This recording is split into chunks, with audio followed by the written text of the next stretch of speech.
தெளிதேனும் பாகும் பருப்பும் இவை நாளும் கலந்துனக்கு நான் தருவேன்.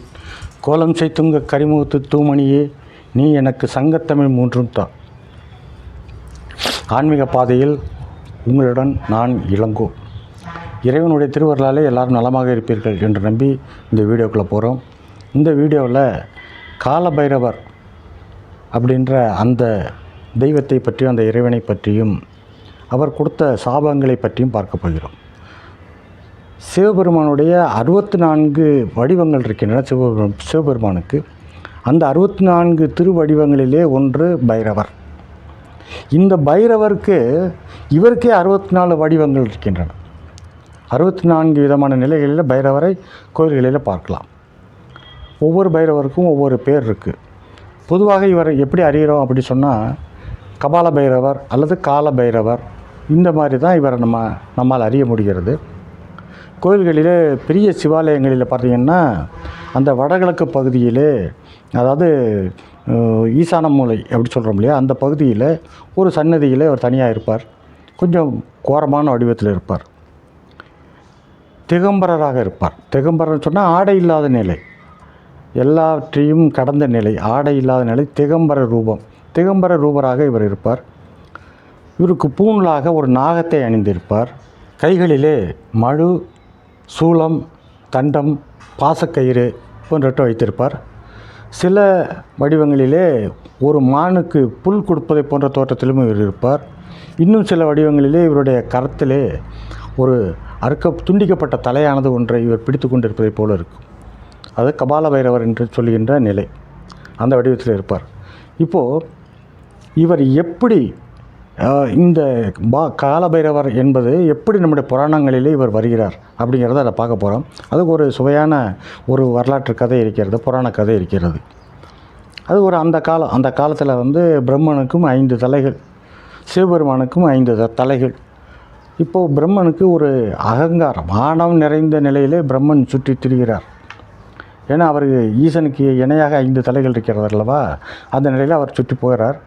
அப்படி போயிட்ட காலத்திலே ஒரு கைலாயத்துக்கு போகிறார். ஒரு நாள் அங்கே அன்னை தூரத்தில் இருந்து வரக்கூடிய அந்த பிரம்மதேவரை பார்த்து ஈசன் தான் வருகிறாரோ என்று நினைத்து அவரை வணங்கி துதிக்கிறார். பிரம்மனுக்கு ரொம்ப சந்தோஷம். உலகத்தையே படியளக்கின்ற அன்னை, கருணை கடலான அன்னையே என்னை வணங்குகிறார் அப்படின்னு சொல்லிட்டு, ஏற்கனவே ஆணவத்தின் உச்சியில் இருக்கக்கூடிய பிரம்மனுக்கு இன்னும் ஆணவம் தலைக்கேறுகிறது. ஆணவம் தலைக்கேறிய நிலையிலேயே பிரம்மன் அந்த இடத்தை விட்டு கடந்து செல்கிறார். அன்னை இறைவனிடம் சொல்லி வருத்தப்படுகிறார். இந்த தகவலை சொல்லி இறைவன் சொல்கிறார், காலம் கனியட்டும், அதுவரை பொறுத்திருப்போம், நானும் உணர்ந்துதான் இருக்கிறேன் பிரம்மனின் தலைக்கணத்தை என்று சொல்லி சாந்தப்படுத்துகிறார். சில காலம் கழிகிறது. பிரம்மன், விஷ்ணு, இன்னும் மற்ற தேவர்கள், முனிவர்கள் எல்லாம் கூடியிருக்கின்ற அந்த சபையிலே சில முனிவர்கள் கேட்கிறார்கள் பிரம்மனிடத்திலே, பிரம்மதேவரே, இந்த உலகத்திலே பரபிரம்மம் யார், முழு முதற் கடவுள் யார் என்று கேட்கிறார்கள். பிரம்மன், இதில் என்ன சந்தேகம் இருக்கிறது, நான் தான் முழு முதற் கடவுள். பிரம்மம் என்ற பேரில் என்னுடைய பேர் தானே பிரம்மா, அதிலே பரபிரம்மம் அடங்கியிருக்கிறது, எனவே நான் தான் முழு முதற் கடவுள் என்று சொல்கிறார்.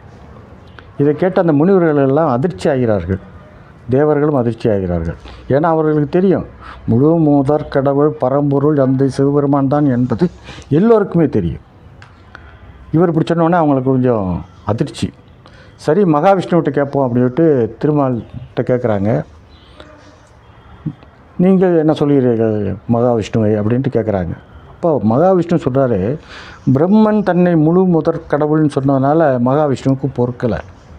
பிரம்மதேவரை, நீர் எப்படி முழு முதற் கடவுளாக இருக்க முடியும், நீரே என்னுடைய உந்தியிலிருந்து தோன்றியவர் தானே, உன்னை தோற்றுவித்தனே நான் தானே, எனவே நான் தான் முழு முதற் கடவுள்னு சொல்கிறார்.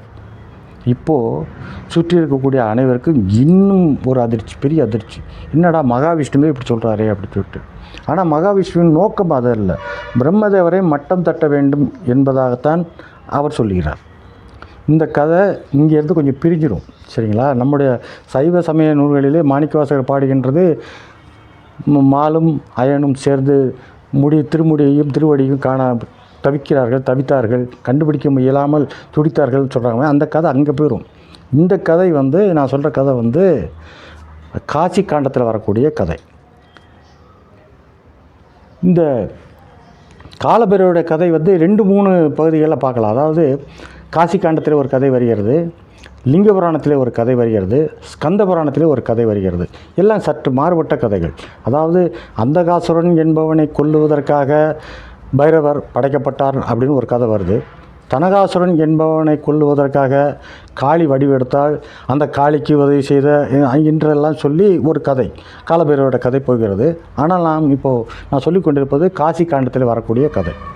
இப்போது திருமாலை இப்படி சொன்ன உடனே பார்க்குறாங்க, எல்லாரும் அதிர்ச்சியாக நிற்கிறார்கள். அங்கே ஒரு பெரிய பேரொளி ஒன்று எழும்புகிறது, ஒளிமயமாக இருக்கிறது, ஒரு ஜோதி. அது பல கோடி சூரியன்களின் ஒளியிலே அந்த ஜோதி படமானது அங்கே வருகிறது, தோன்றுகிறது.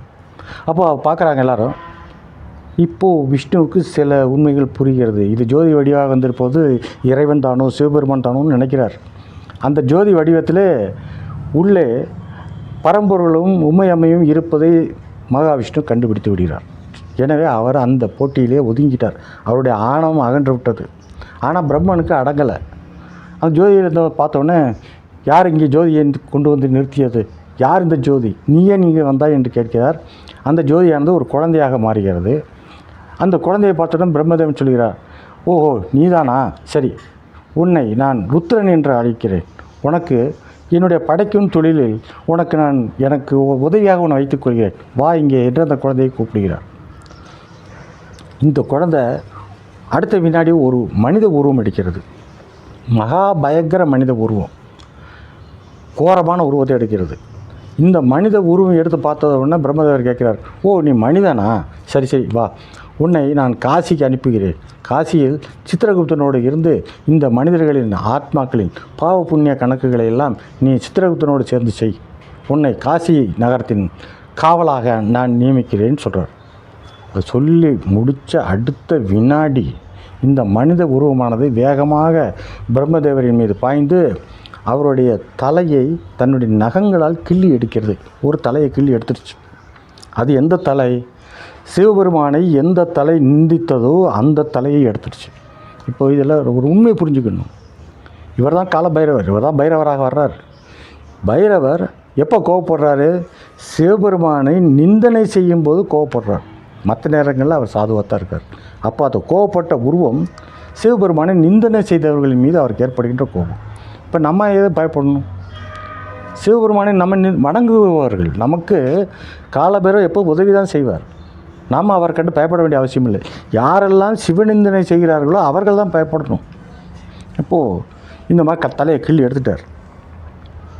கிள்ளி எடுத்த உடனே சிவபெருமான் பார்க்குறார். நான்முகன் அங்கே பிரம்மதேவர் தலையை வணங்கி ஆணவம் அகன்ற நிலையிலே தலை குனிந்து நிற்கிறார். அப்போது சிவபெருமான் சொல்கிறார், பிரம்மதேவரை இன்று முதல் நீர் நான்முகன் என்று இந்த உலகமெல்லாம் வழங்கப்படுவீர் என்று சொல்லிவிட்டு அவருக்கும் ஆசீர்வாதம் பண்ணிட்டு திரும்புகிறார். இங்கே பைரவர் நிற்கிறார். பைரவரே, நீர் பிரம்மதேவரின் தலையை கொய்த காரணத்தினாலே உமக்கு பிரம்மகத்தி தோஷம் பிடித்து விட்டது. அந்த கபாலமானது உம்முடைய கைகளிலே ஒட்டி கொண்டிருக்கும். எனவே நீர் 3 உலகங்களிலும் சென்று பிச்சை எடுத்து அதன் பின்பு காசி நகரம் செல்ல வேண்டும். அதுவரை நான் ஒரு பெண்ணை படைக்கிறேன். இவள் மகா கோரமுள்ளவளாக இருப்பாள் என்று சொல்லி ஒரு பெண்ணை படைக்கிறார். அந்த பெண் மகா கோரமாக இருக்கிறார். ரத்தம் வழிகின்ற உதடுகள், நாக்கு, அப்படி ஒரு பயங்கர கோர ரூபம். இந்த பெண் உன்னை பின்தொடர்ந்து வருவாள். நீ சரியாக செவ்வனே உன்னுடைய நான் இட்ட கட்டளை செய்கிறாயா என்று பார்ப்பதற்காக இந்த பெண் வருவாள். நீ எப்பொழுது காசியை அடைகிறாயோ அப்பொழுது இந்த பெண் உருவம் மறைந்து விடும் அப்படி சொல்லிட்டு அவருக்கும் அருளி விட்டு சிவபெருமான் மறைந்து விடுகிறார். இப்போது பைரவர் பிரம்மதேவருடைய அந்த கபாலம் கைகளை ஒட்டி கொண்டிருக்கிறது. அந்த கபாலத்தை எடுத்துக்கொண்டு எல்லா இடங்களிலும் சென்று பிச்சை எடுக்கிறார். இப்போ இவருடைய நிலை கபால பைரவர். இந்த கபாலத்தை ஒரு திருவோடாக ஏந்தி பிச்சை எடுக்கிறார். இப்படியாக எல்லா இடங்களிலும் பிச்சை எடுத்து கடைசியாக அவர் எங்கே வர்றாருன்னா காசி நகரத்தின் எல்லையை மிதிக்கிறார். எல்லையை மிதித்த உடனே இந்த பெண்ணானவர், இந்த பெண் உருவம் மறைந்து விடுகிறது. அவர் உள்ளே போகிறார், காசிக்கு உள்ளே போகிறாரு. உள்ளே போன உடனே அந்த கபாலத்திலே ஒரு பெண்மணி, அழகிய உருவான ஒரு பெண்மணி, அன்பும் கருணையும் மிகுந்த அந்த பெண்மணி அன்னம் அளிக்கிறாள். அதை வாங்கியவுடன் இவருக்கு அந்த கபாலமானது உடைந்து சிதறுகிறது. அந்த பெண்மணி யாரும் இல்லை, அன்னை தான். அன்னை அன்னபூரணி தாயார் அங்கே வந்து காலபைரவருக்கு உணவளிக்கிறார். அந்த கபாலம் சிதறி விடுகிறது. அதான் கபால மோட்சம். காசிக்கு சென்றால் கபால மோட்சம் கிடைக்கும்னு சொல்கிறது இதிலிருந்து தான். இப்படி கபால மோட்சம் கிடைத்து விட்டது யாருக்கு? அந்த கபாலம் உடைந்து விட்டது. காலபைரவர் அங்கே உள்ளே போகிறாரு. இவர் இங்கே காவல் தெய்வமாக மாறுகிறார். இந்த கபால பைரவராக இருந்தவர் இங்கே கால பைரவராக மாறுகிறார்.